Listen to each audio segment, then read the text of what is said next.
Plant किंगडमचे लोक असतात ना, ते फ्लोरल डिझाईनवाले हो. कपडे ते जास्त प्रेफर करतात. होमिओपॅथिक औषधं ही बेसिकली 3 सोर्सेसपासून बनवली गेली आहेत, ज्याच्यामध्ये वनस्पती आहेत, प्राणी आहेत आणि खनिजे आहेत. पण ना नेचरशी खूप सिंक होतो. ह्युमन्स आहोत ना आपण, एक निसर्गाचाच आपण एक भाग आहोत. प्लांट्समध्ये खूप सेन्सिटिव्हिटी जास्त असते, तर ही लोकं खूप सेन्सिटिव्हली रिॲक्ट होतात प्रत्येक गोष्टीला. त्यांना लवकर थंडी वाजते, लवकर गरमी होते, एसी सहन होत नाही. तर जिथे कुठे तुम्हाला सेन्सिटिव्हिटी जास्त दिसून येते, साधारणतः आमचं असं कल असतो की हे लोकं प्लांट किंगडमकडे जाऊ शकतात.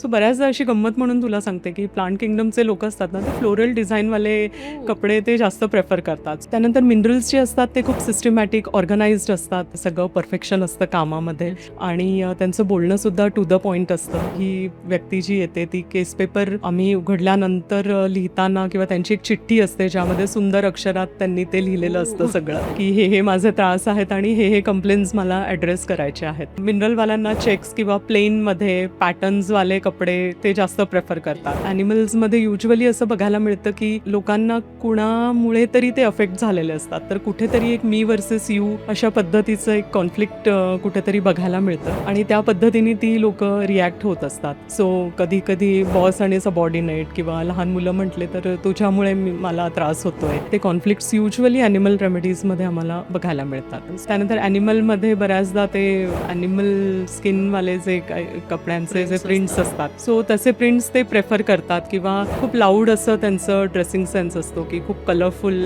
अट्रॅक्टिव्ह डिझाईन्सवाले किंवा असे वेग काहीतरी ज्याला पॅटर्न नाही आहे, काही नाही, एकदम फॅन्सी अशा पद्धतीने ते प्रेझेंट होतात. पण स्टील मी असंच सांगेन की हा जस्ट एक क्रायटेरिया असतो. प्रिस्क्रायबिंग ह्याच्यावरती डेफिनेटली होत नाही. प्रिस्क्रायबिंग हे सगळं होलिझम बघितलं जातं. कन्सर्न्स काय आहेत पेशंटचे, तो आल्यानंतर ते कसं मांडतोय, कसा बोलतोय, त्याचं टोन, त्याचं जेस्चर, त्याचा अप्रोच, डॉक्टरांशी बोलण्याची त्याची पद्धत आणि आजारपणाकडे बघण्याचा त्याचा स्वतःचा दृष्टिकोन